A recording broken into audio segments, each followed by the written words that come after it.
A necklace shouldn't be able to set the internet on fire, but this one did. Because the second people saw those lightning bolts, the conversation didn't stay in the harmless zone of merch drop or cute lyric reference. It jumped straight to the nastiest accusation imaginable. And once that kind of claim takes off, it doesn't spread like gossip. It spreads like a contagion. And what makes this story crazier is that the necklace might not even be the main event. The main event is what happened after it went viral, and why some people think the chaos was being pushed on purpose. Rolling Stone. Here's what the internet does best. It takes a blurry detail, adds a confident caption, and turns it into a moral emergency. In this case, critics claimed the lightning bolt shapes resembled SS bolts, which are associated with Nazi symbolism. And that single framing did all the work. People didn't debate the design, they debated the implication. Screenshots flew, zoom-ins went viral, and suddenly you had two camps screaming past each other. One side insisting it was obvious, the other saying it was a ridiculous reach. And in the middle, the average viewer who only knows one thing. This looks bad, and everyone is furious. Rolling Stone. But what's interesting is how fast the story stopped being about the object. Because even if you don't care about the necklace, you care about what it represents. For some people, it became proof that Taylor is careless. For others, it became proof that the public is desperate to paint her as a villain, no matter what she does. And once a celebrity hits that level of cultural dominance, the object doesn't matter as much as the opportunity. People don't just react. They attach every existing frustration to whatever's trending that day, and the timing made it perfect. This all hit in the shadow of her latest album, The Life of a Showgirl, which mainstream outlets have been tracking as a massive chart force since its release on October 3rd, 2025. When an artist is everywhere, even neutral people start feeling suffocated. They don't just say, "I didn't like the album." They say, "I'm tired of the whole phenomenon." That's when backlash stops needing evidence. It just needs a spark that can be screenshot and shared. Business Insider. And here's the part most people miss. Backlash doesn't spread because it's accurate. It spreads because it's simple.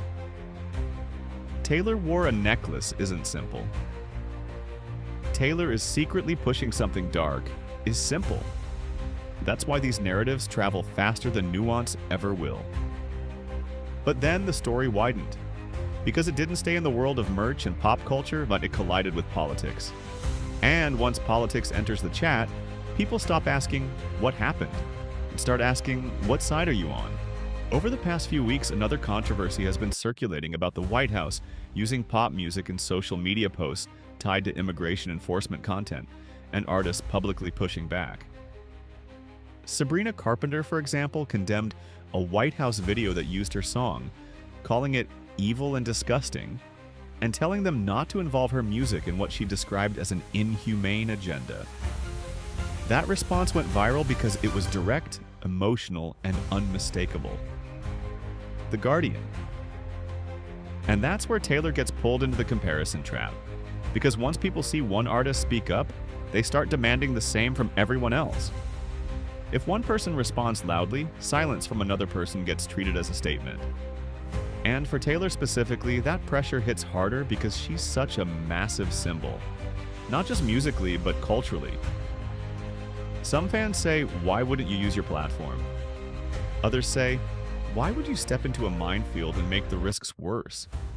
And that debate doesn't resolve. It keeps recycling with new fuel. Then Disney Plus dropped fuel. In December 2025, Taylor Swift, The End of an Era began streaming, and multiple reviews and write-ups highlighted how the docu-series shows her breaking down over the terror plot tied to her Vienna shows and grappling with what happened around Southport.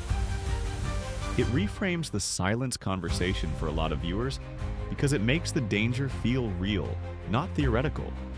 The idea that speaking out can have consequences when you're already a lightning rod. The Guardian. So now you've got the perfect storm. A polarizing album era, a symbol controversy, a "Why Won't She Speak?" pressure campaign, and a docu-series that makes her look more human to some people and more manipulative to others. That alone would be enough internet chaos for a month. But then Rolling Stone dropped the twist that turned the whole thing into something darker. What if the loudest outrage wasn't organic? What if it was engineered? Rolling Stone reported that bizarre accusations linking Taylor to Nazi ideas after the life of a showgirl weren't just random internet spiraling. They described it as a coordinated attack, citing analysis from a behavioral intelligence startup called GUDEA. The claim wasn't, "everyone is a bot." The claim was more unsettling, that a relatively small cluster of accounts could drive a huge share of the discourse, pushing the most extreme angles until real people picked them up and repeated them. Rolling Stone. And if you've been online long enough, you already know why that feels believable. You don't need to control the majority, you just need to dominate the loudest part of the conversation. Because algorithms reward heat, not accuracy. The most inflammatory framing gets the most reactions gets the most distribution. And suddenly the entire public is arguing about a narrative that might have started with a handful of accounts playing a game. But here's where it gets messy, because the bots claim instantly creates a second war. Fans hear it and go, "See? All the hate is fake." Critics hear it and go, "So now any criticism is dismissed as propaganda." And now the conversation isn't even about Taylor. It's about whether the conversation itself is real. That's why the story didn't calm down after the Rolling Stone report. It escalated. Because skepticism hit the report too. The Verge, for example, highlighted that the GUDEA report went viral while leaving major questions about methodology and transparency, basically arguing that the report itself didn't show enough detail for people to confidently accept the conclusions. The Verge. So now we're in the most modern kind of chaos, a debate about the debate. People aren't just picking